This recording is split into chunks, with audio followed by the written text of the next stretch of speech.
Hi, I'm David Conrod, your host for Lessons Learned, the podcast from Stream Digital, where we focus on the exceptional thought leadership and community service that defines the Suncoast's nonprofit community. Today, I'll be speaking with Erin Minor, Chief Executive Officer at Harvest House here in Sarasota. In 1992, Jim and Peggy Minor founded Harvest House with just 6 beds for men in recovery from substance abuse.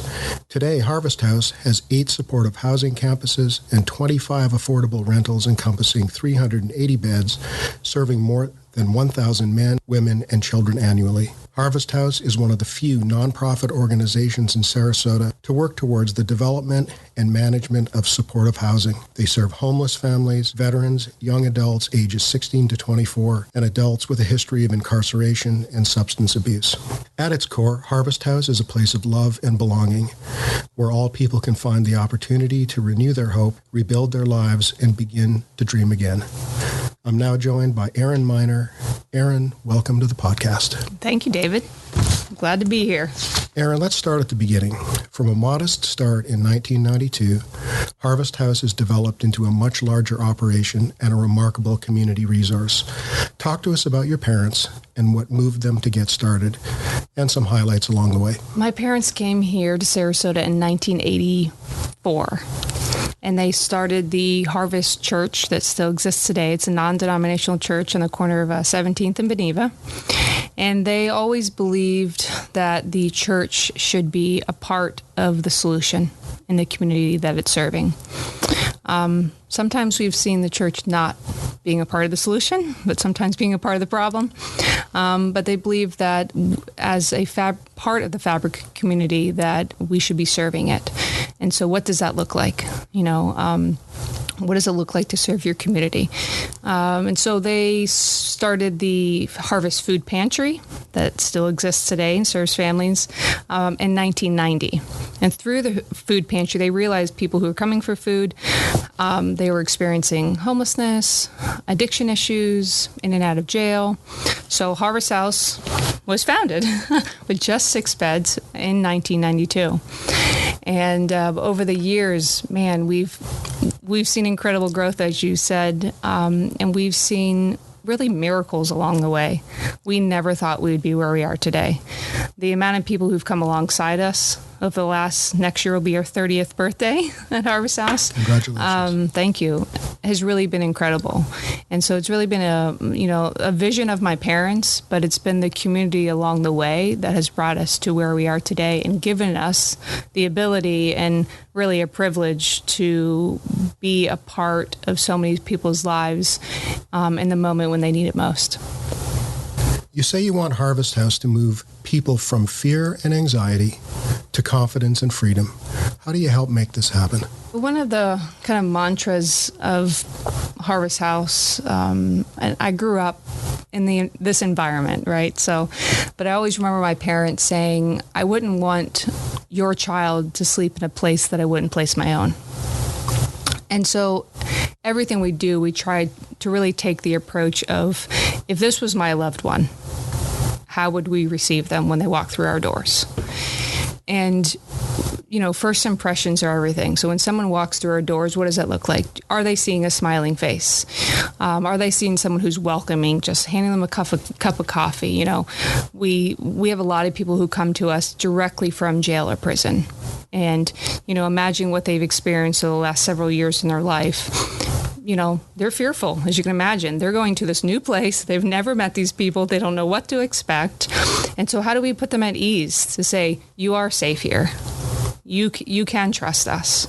And those are a lot of invisible barriers to overcome when someone first gets to us. So we really are intentional about how we are able to kind of build that foundation in someone's life and to have that connection with them. So we can, because be able to be in the place of a social worker is a place of privilege.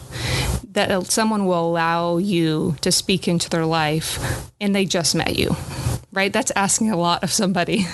And so we want to, earn that, and we should have to earn that in their life. So we really try to, create that atmosphere. And then that gives us the opportunity to put a mirror in front of them to say, look, you're incredible. You have gifts, you have talents, Maybe historically people have told you, society, systems have told you that you're not worthy.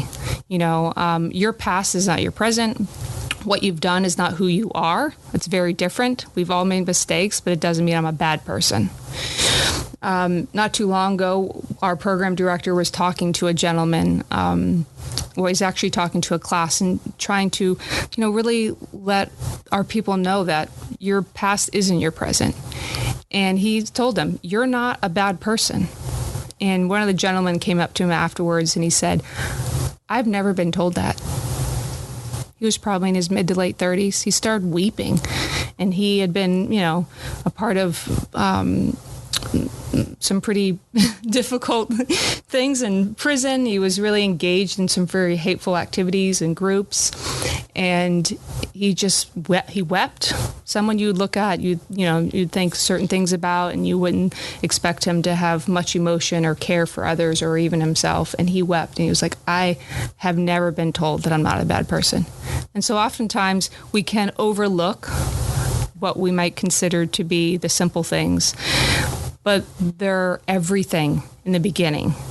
And so, we talk about moving from fear and anxiety to confidence and freedom, because if someone can't get past maybe some lies that have been told about them, and they can't, see who they really are, we really don't have much of a chance for long-term success, because that's what we're looking for.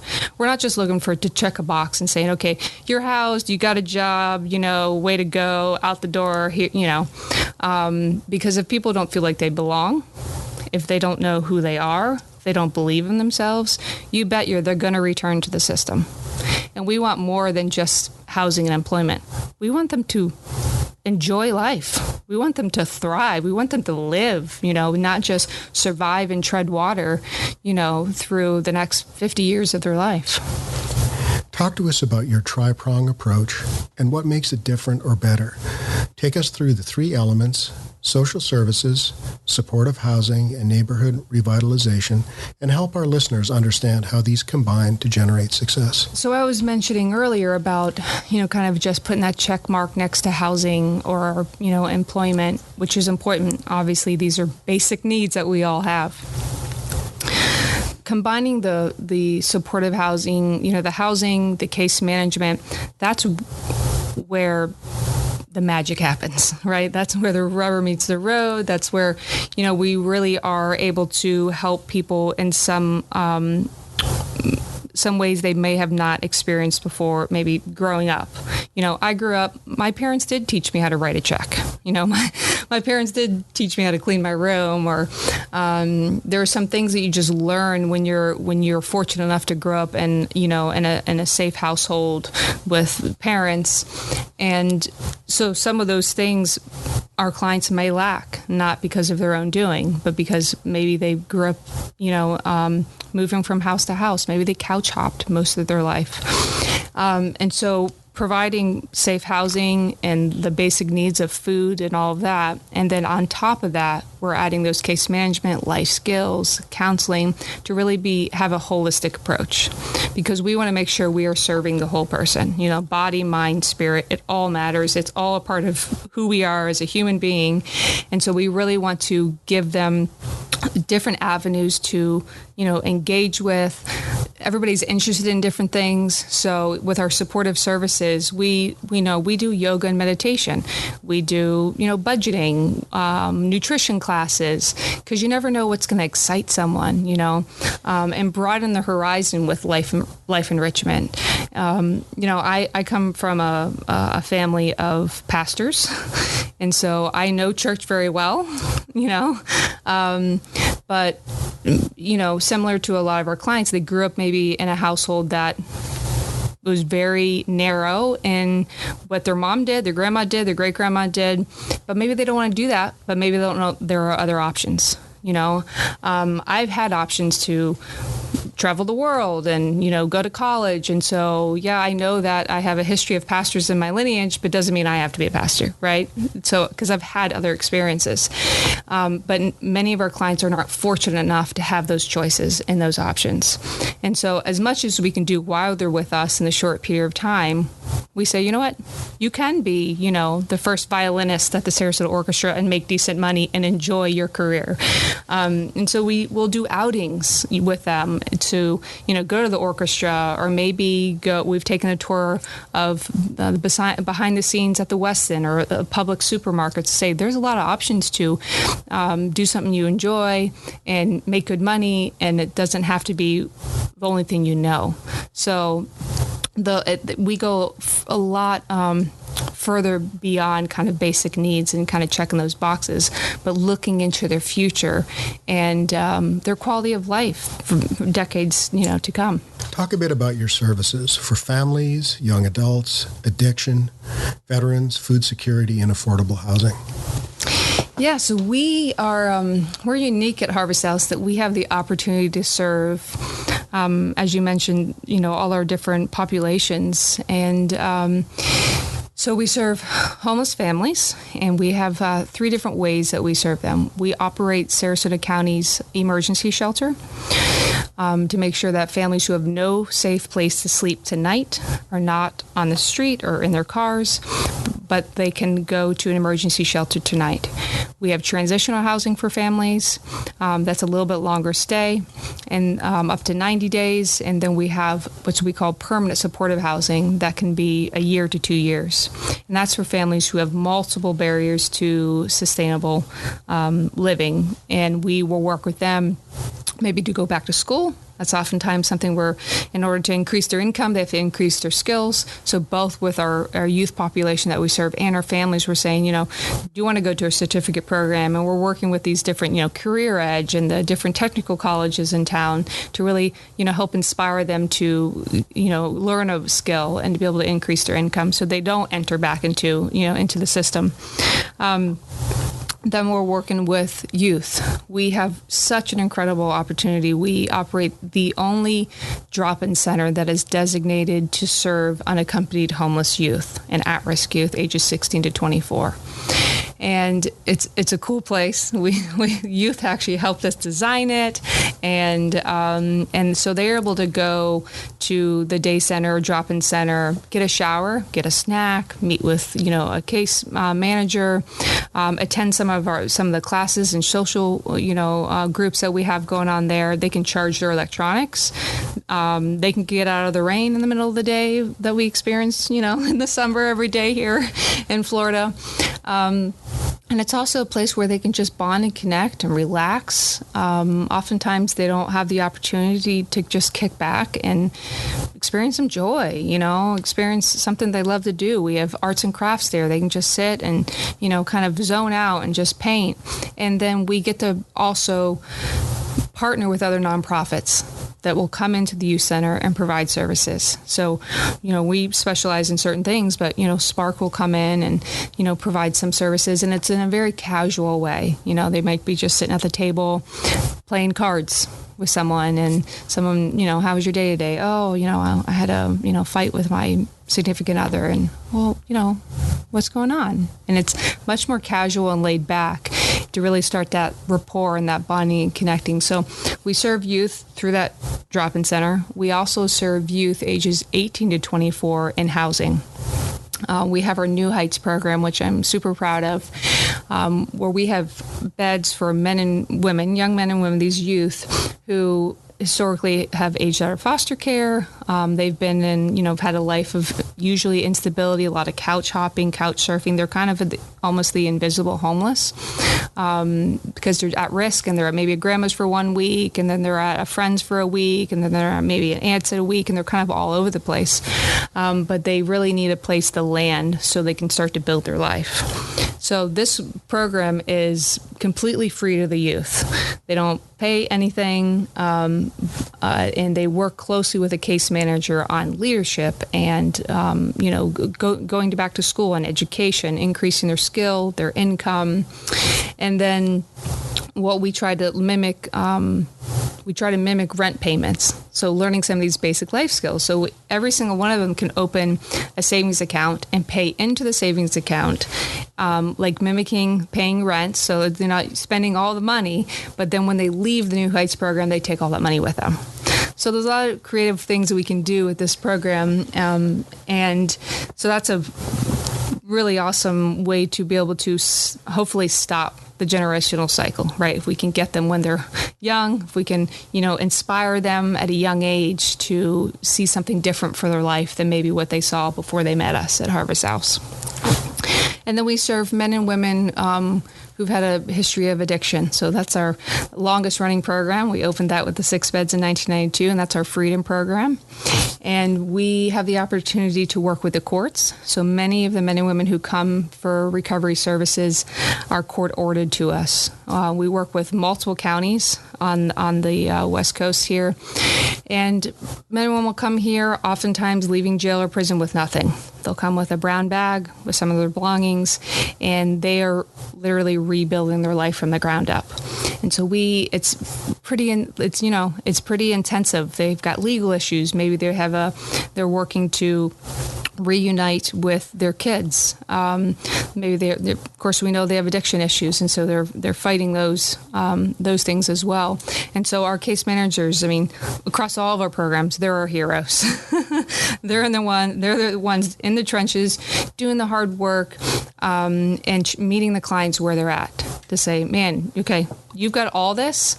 And, in their head, they might thinking, I don't know what I'm going to do here. Like, this seems impossible. But we have to keep hope alive, right? We don't have to. Hope is alive. We have to remind ourselves and the clients that hope is alive and say, you can do this. And I'm going to do it with you. I'm going to journey along with you. You tell me, what do you want to accomplish? And I'm going to help you get there. And so they can be with us for, 6 months to a year to really rebuild their life. And we have such incredible stories of people who've done just that, now own their own businesses or are, COOs of other businesses, and now just completely rebuild their lives and are, just doing incredible, have their kids back, own their own home. And that's what it's all about. What a remarkable story. Give us a sense of your impact. Things like numbers of people served, reduction in homelessness, and other things. So back in, 2020, I'll give you some of just our numbers from there. In 2020, we served 1,071 men, women, and children in housing. And every single day during 2020, we were serving 383 people. So you can imagine, the reach and the impact there. About 86% of our clients, when they leave our programs, are employed. We have about 88% who exit into permanent housing are still housed a year later. And about 89% actually exit into permanent or temporary housing once they leave our programs. So we're not a one-man show here. This community is incredible. There are so many great nonprofits that we collaborate with. So we specialize in what we do, and then we collaborate with others. There are weekly calls that go on all the time between case managers from other agencies who are, we're serving this client. This is what we're doing with them, but we think maybe they could access this service at your nonprofit. And so that's what really starts to build safety nets that they know they can go to once they leave, because you're going to hit a bump in the road. We all are going to. And so when they do hit the bump in the road, do they know where to go when they leave? And so that's, lends to 88% are still housed a year later. That's an important number. That means we're having impact, but it also means that the community that has been built around them is being impactful as well. Also in 2020, just to break it down, we served 231 children in housing. So you can imagine, these are kids who have been homeless, and these are just the ones Harvest House served. 231 children experiencing homelessness are no longer homeless. They're in housing with us. They're in a safe place. Their parents are getting, the assistance, that they need. And then our food pantry. We operate our food pantry still. Every Thursday, we have a community distribution. And last year, we served what equates to 475,000 meals It was about 570,000 pounds of food to the community. So, yeah, we those are what are the measurable ways. There are so many immeasurable ways. When you stop a generational cycle of poverty or a generational cycle of addiction. I'll give you a quick story. We had a woman who graduated our Freedom Recovery program a few years ago, and she's now employed full-time with us. Well, usually some of the legal issues come up, that come along with, the life of addiction haunt you for a long time, even after you've paid your dues, right? And that's a whole nother podcast. But after you've paid your dues and, all that, they can still haunt you. Well, she owed tens of thousands of dollars in fees. And it was still in criminal court, but she was having a hard time just keeping up with it because, she didn't, the $50,000 she owed, it would take a, year and a half every dollar she has to pay it off. And it got to the point where the court order was she had to pay this amount off by a certain period of time, and it wasn't going to happen. Well, because we're in this business and we know what the court system is like, and she was an employee of ours, we were able to go to court with her and get that $50,000 moved over to civil. So she no longer can be arrested for it and go back to prison for potentially the rest of her life because she can't pay it off. Now it's a civil matter.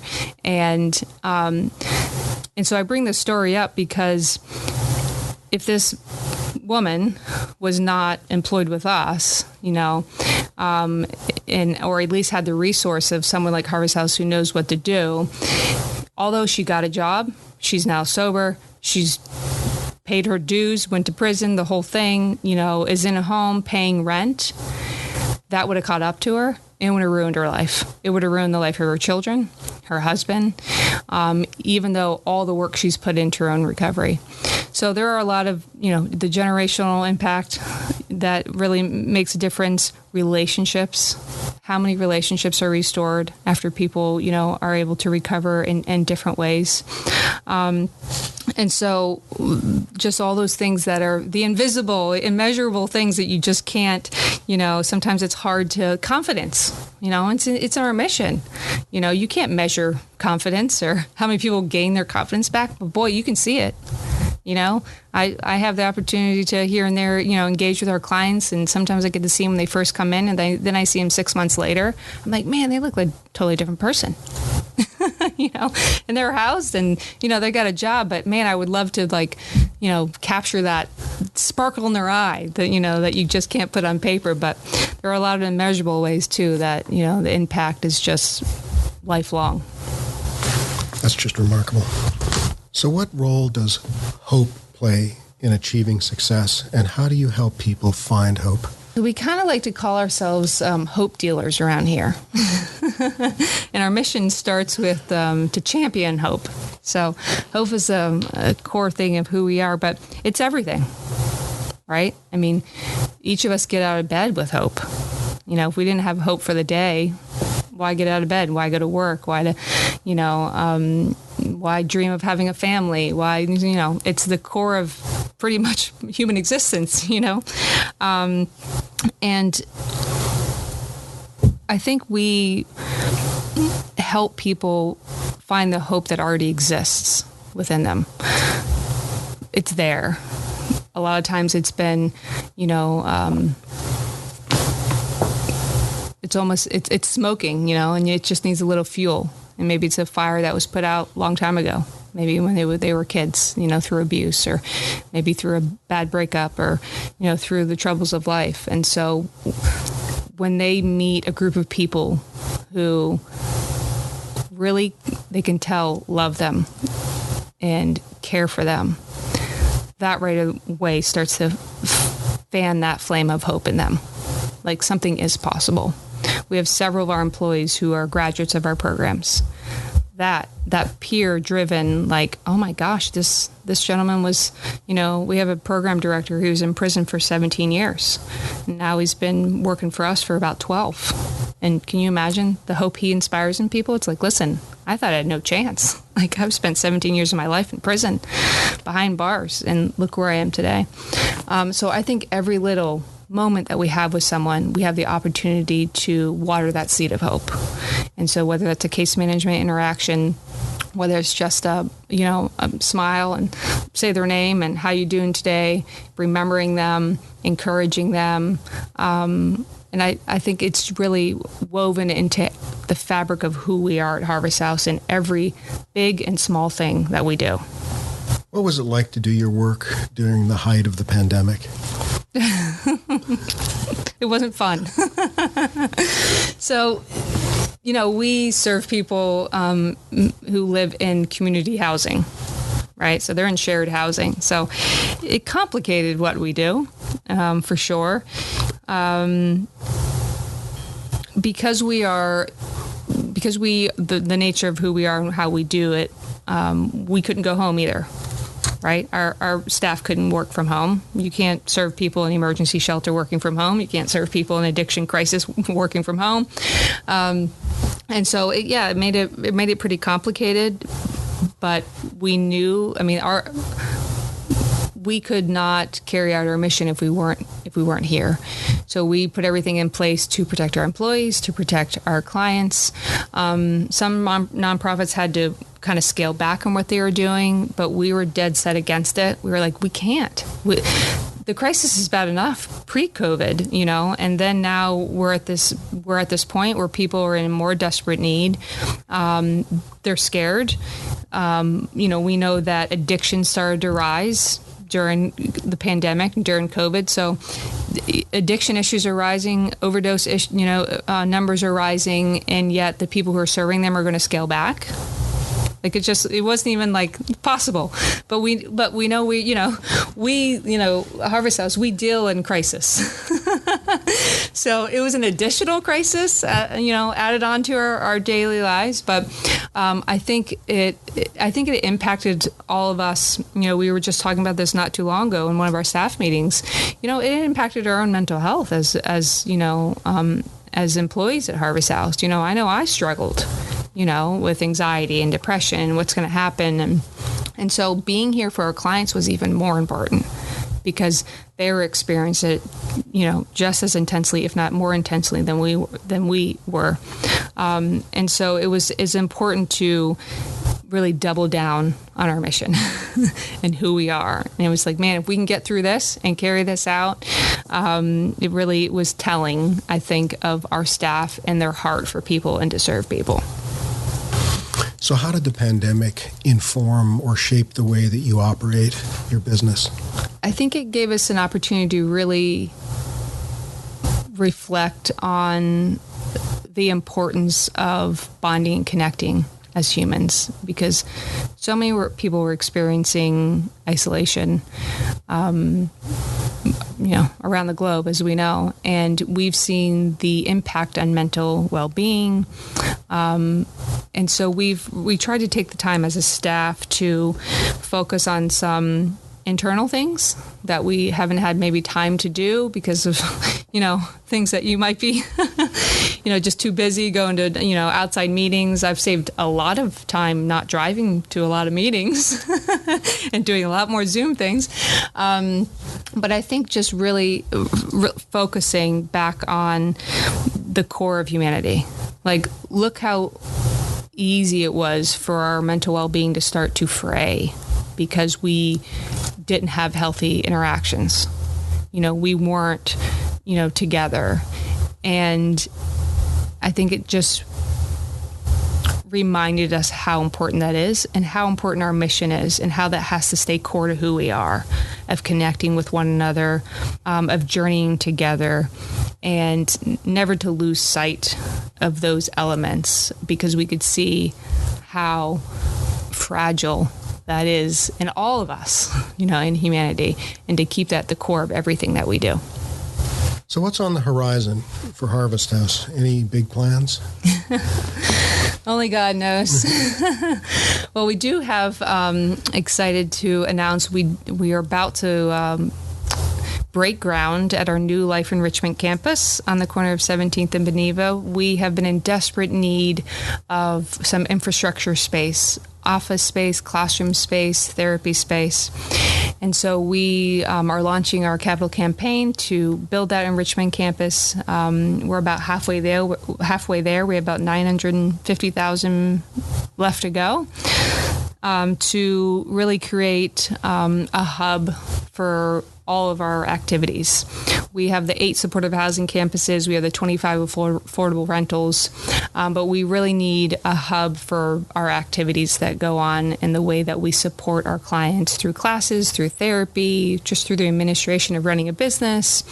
And then also it's going to offer an event space for other nonprofits who maybe don't have the ability to have a building like that. We want to make sure we can partner with them as well to say, listen, we have a centrally located space that you can use and be a good partner, and provide that opportunity that can be more of a connective tissue for the nonprofit world for people who need those spaces here and there. So it's going to be, a great opportunity for us to grow as an organization. It's going to build additional foundations so that we can grow. We have people coming to us all the time saying, when are you coming more into Manatee County? And we do have some services in Manatee County, but they're like, we want more. How about DeSoto County? When are you going to do more in Sarasota County? And it's like, well, we want to do all of that. But, we've grown quite a bit over the years, and now we're taking a moment to make sure we have the infrastructure to continue to grow. So that's kind of the next step, to be able to continue to grow in beds and services and things of that nature. How can people get involved to support your work?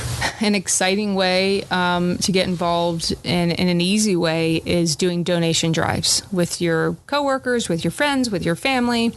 We're always in need of linens. If you think about the 380 people we serve, we're doing, dozens of intakes every month. The amount of single bed sheets we go through is pretty remarkable.